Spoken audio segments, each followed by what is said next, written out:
ஓம் சாய்ராம், ஜெய் சாய்ராம். எல்லாரும் நல்லா இருக்கணும், எல்லாருக்கும் நல்லதே நடக்கணும்.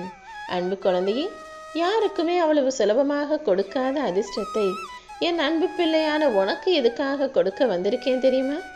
ஏன்னா நித்தமும் நல்லது நடக்கும்னு நம்பிக்கையோட என்னையே நினச்சி வழிபட்டு வணங்கிக்கிட்டு, சாயப்பா என்னை காப்பாத்துங்க, என் குடும்பத்துக்கு ஒரு நல்ல வழி காட்டுங்கன்னு தினமும் என்னிடம் பிரார்த்தனை வைக்கும் என் அன்பு பிள்ளை உனக்காகவே எல்லாத்தையும் சிறப்பாக நடத்தி கொடுப்பதற்காக வந்திருக்கேன்.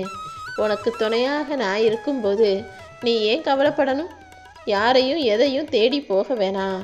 உனக்கு தகுதியும் திறமையும் பக்தியும் வழிபாடும் நம்பிக்கையும் நிறைய இருக்கிறதுனால எல்லாமே தானாக உன்னை தேடி வரப்போகுது.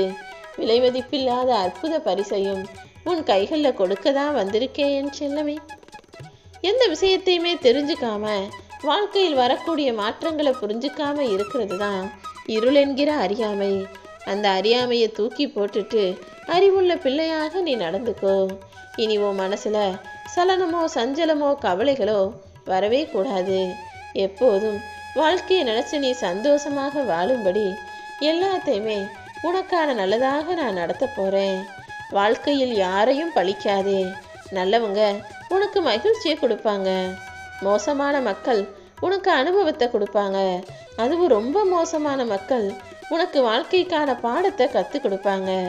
மொத்தத்தில் எல்லாமே எல்லா விஷயங்களையும் நீ கற்றுக்கணுன்ற விதத்தோடு தான் நடக்குதுன்றதை புரிஞ்சுக்கோ. நல்லவர்கள் உனக்கு நல்ல சந்தோஷமான நிகழ்வுகளை கொடுக்கும்போது அதையும் கற்றுக்கோ என் செல்லமே. இன்பம் வந்தாலும் சரி, துன்பம் வந்தாலும் சரி, நீ அமைதியை மட்டும் இழந்து விடாதே. அமைதி ஒன்றுதான் உனக்கான ஆயுதம். யார் உன்னை விட்டு விலகி போனாலும் இந்த சாயப்பா நானும் நீ செஞ்ச தான தர்மமும் ஒருபோதும் உன்னை விட்டு விலக மாட்டோம். அப்படிதான் இப்போது உனக்கான நன்மைகளை உன் கைகளில் சேர்ப்பதற்காக உன்னை தேடி வந்திருக்கேன் செல்லமே. இந்த உலகத்திலேயே மிகச் சிறந்த 2 விஷயங்கள்னா அது உன்னுடைய அன்பான பேச்சும் அடுத்தவங்களை சுலபமாக மன்னிக்கக்கூடிய நல்ல குணமும் தான். எப்போவுமே எல்லார் மீதும் அன்பா இருக்க, அதை மீறி யாராவது தப்போ தவறோ செய்யும் போது அதை மன்னிக்கக்கூடிய மனசோடு நீ இருந்துக்கோ. இந்த உலகத்திலேயே மிக மகிழ்ச்சியான விஷயம்னா ஒருவரின் சிரிப்பு தான். அதை விட எனக்கு ரொம்ப மகிழ்ச்சியான விஷயம்னா அடுத்தவங்க சிரிப்புக்கும் அடுத்தவங்க சந்தோஷப்படுறதுக்கும் நீ காரணமாக இருப்பது தான்.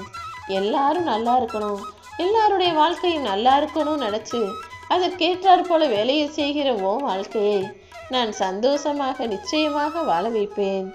அனுபவங்கிறது உனக்கு கிடைச்ச நல்ல வாத்தியாரு. உன் வாழ்க்கையில் நீ கற்றுக்கிட்ட பாடங்களையும் கிடைச்ச அனுபவங்களையும் வச்சு வாழ்க்கையை எப்படி வெற்றிகரமாக வாழ்வதுன்னு புரிஞ்சுக்கோ என் செல்லமே. எந்த விஷயமா இருந்தாலும் எல்லாத்துக்குமே ஆசைப்படுற, அது கிடைக்காத வரைக்கும் ரொம்ப ஏங்கி காத்துக்கிட்டு இருக்க. அதுவே கையில் வந்து சேர்ந்துருச்சுன்னா அது ரொம்ப சாதாரணமாக உனக்கு அழுத்து போய்விடுகிறது தானே. எதையுமே ரொம்ப பெருசாகவும் நினைக்க வேணாம், ரொம்ப சிறுசாகவும் மட்டமாகவும் நினைக்க வேணாம். எதுவுமே அற்பமும் கிடையாது, எதுவுமே அற்புதமும் கிடையாது. எல்லாமே வாழ்க்கைக்கு முக்கியம்னு எல்லாத்தையும் ஒரே மாதிரி பார்க்க பழகு. யார் உன்னை நிராகரித்தாலும் அவர்களுக்கு தான் நஷ்டம். ஏன்னா என் அன்பு பிள்ளை உன்னை போல நல்ல மனசும் நல்ல குணமும் இந்த பூமியில் நிறைய பேருக்கு இல்லை. அப்படிப்பட்ட நல்ல பிள்ளையான ஒன்றை நிராகரித்தவங்க நிச்சயமாக தவறான பாதையில், கஷ்டத்தின் பாதையில் தான் போகிறாங்க. நீ வருந்தாதே என் செல்லமே. என் அற்புதங்களை எல்லாம் உன் வாழ்க்கையில் நிகழ்த்துவதற்காக தான் இந்த சாயப்பா உன்னை தேடி வந்தேன். ஒருத்தன் தானே தப்பு செய்கிறான், பாவம் செய்கிறானா, அவன் தன் வாழ்க்கையிலோ எதிர்காலத்துக்கு தனக்குத்தானே கேடு விளைவிக்கிறான் என்றுதான் அர்த்தம். அப்படி தவறு செய்பவர்களை எல்லாம் நீ விட்டு விலகி நின்றுடு. இல்லைனா நீயாகவே அவர்களோட தேடி போய் பேசி பழகி உனக்கு துக்கத்தையும் பாவத்தையும் சேர்த்து கொள்ளாதே என் செல்லமே. எப்போவுமே உன் வாழ்க்கைக்கு எது நல்லது எது சிறந்ததுன்னு யோசிக்கிறது சரிதான். வாழ்க்கை இன்பமாக இருக்கணுன்றதுக்காக தான் நீயும் ரொம்ப கஷ்டப்படுற. ஆனால் மறுபடியும் மறுபடியும் துன்பமும் கஷ்டமும் பிரச்சனைகளுமே வருதே நினச்சி கவலைப்படாத. உன் தனித்தன்மையையும் திறமையையும் பயன்படுத்தி நிச்சயமாக நல்ல நிலைமைக்கு உன்னால் வர முடியும். வாழ்க்கையில் இருக்கக்கூடிய இன்பங்கள் எல்லாம் நிலையற்றவை, துன்பங்களே வருதே. என்னடா இது வாழ்க்கை நினைக்கிறியே? இந்த இன்பமும் சந்தோஷமும் உனக்கு நிரந்தரமாக அமைகிறதுக்காக தான் இந்த சாயப்பா வேலை செஞ்சுக்கிட்டு இருக்கேன். ஒரு காலத்தில் உனக்கு சந்தோஷமா இருந்த விஷயங்கள் எல்லாம் இப்போது கஷ்டங்களாக மாறும். எதையெல்லாம் நீ தப்பு, எதெல்லாம் சரியில்லை, எதெல்லாம் கஷ்டம் நினைச்சியோ அந்த கஷ்டம்தான் இப்பொழுது உனக்கான இன்பத்தை தரப்போகுது. எப்போவுமே உலகத்துல இன்பமும் துன்பமும் கலந்துதான் இருக்குங்கிறத புரிஞ்சுக்கோ. எதுக்குமே பேராசைப்படாம கிடைச்சது எல்லாத்தையுமே திருப்திகரமாக ஏற்றுக்கொள்ளக்கூடிய என் அன்பு பிள்ளையாக நீ இருந்துவிடு என் செல்லமே. மனிதனுக்கு மகிழ்ச்சிங்கிறது ஒரு சில விஷயங்கள்ல இருந்து தான் வரும்.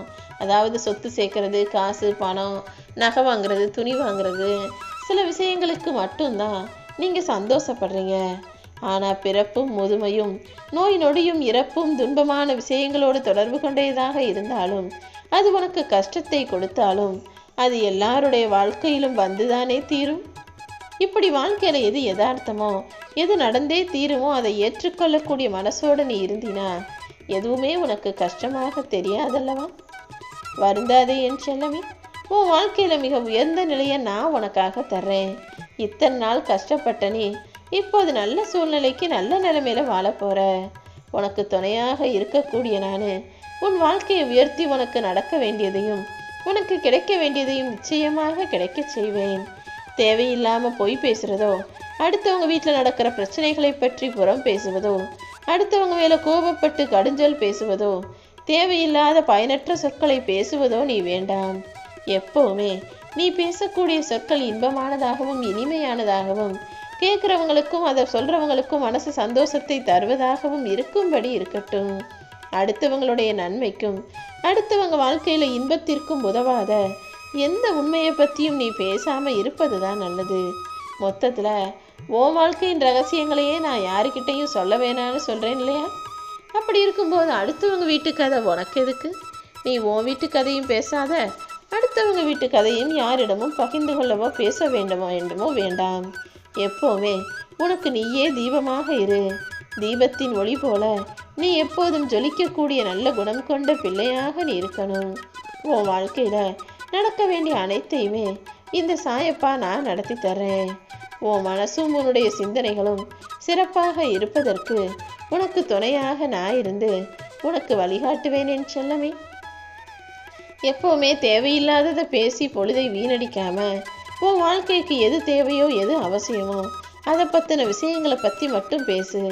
அப்படி இல்லைனா அமைதியாகவே இருந்து விடலாம் அல்லவா? தீய காரியங்களை செஞ்சு பாவத்தை சம்பாதிக்கிறத விட அமைதியாக இருந்து விடுவது எவ்வளவோ மேல்தான்.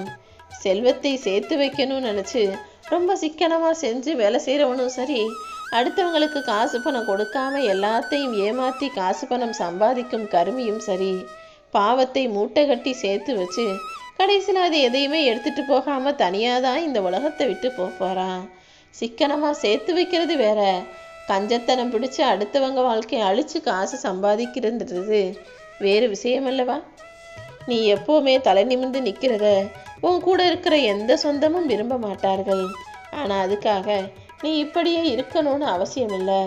யாரையும் கண்டுகொள்ளாமல் எதை பற்றியும் கவலைப்படாம உன் வாழ்க்கையில நடக்க வேண்டிய நல்ல விஷயங்களில் மட்டுமே கவனம் செலுத்து. ஓம் சாய்ராம்.